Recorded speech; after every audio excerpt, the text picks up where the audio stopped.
Chers frères et sœurs, aujourd'hui nous célébrons le 11e dimanche du temps ordinaire.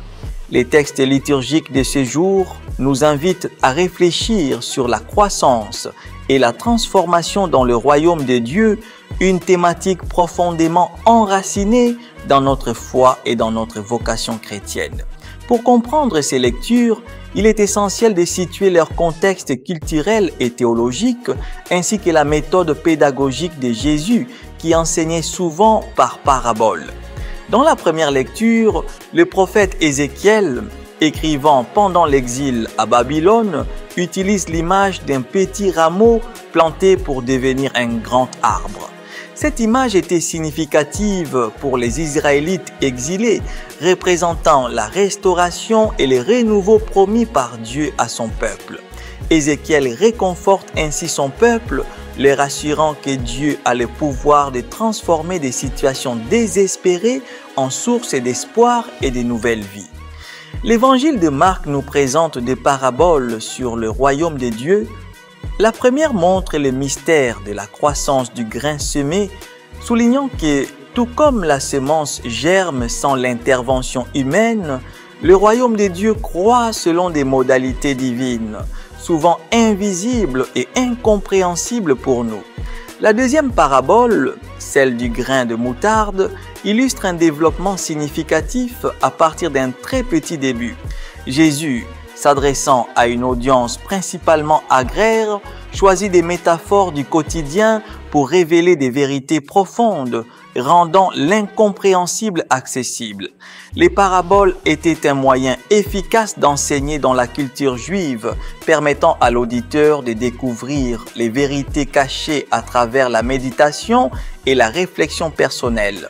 Cette méthode pédagogique invite chacun à s'engager activement dans l'interprétation, rendant l'enseignement de Jésus dynamique et personnel. Ces textes, ensemble, forment un tableau cohérent du plan de Dieu pour le monde et pour nous. Ézéchiel, en parlant de l'arbre élevé, annonce la manière dont Dieu peut magnifier le petit et l'insignifiant.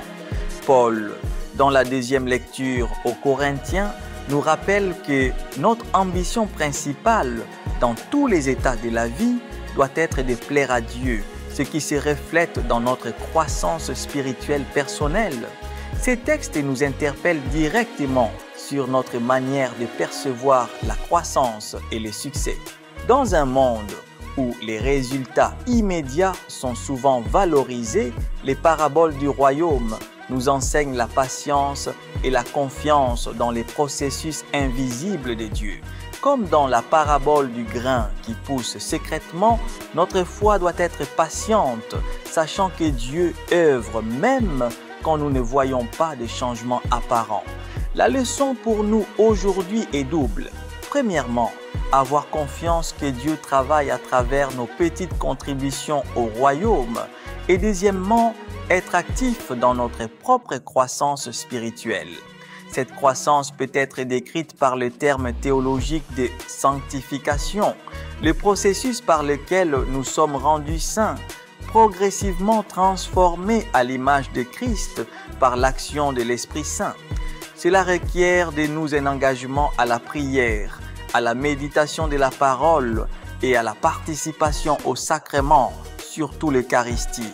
Frères et sœurs, réfléchissons à comment, dans notre propre vie, nous pouvons être les petits grains qui, s'abandonnant dans les mains de Dieu, peut devenir un grand arbre offrant ombre et refuge à beaucoup.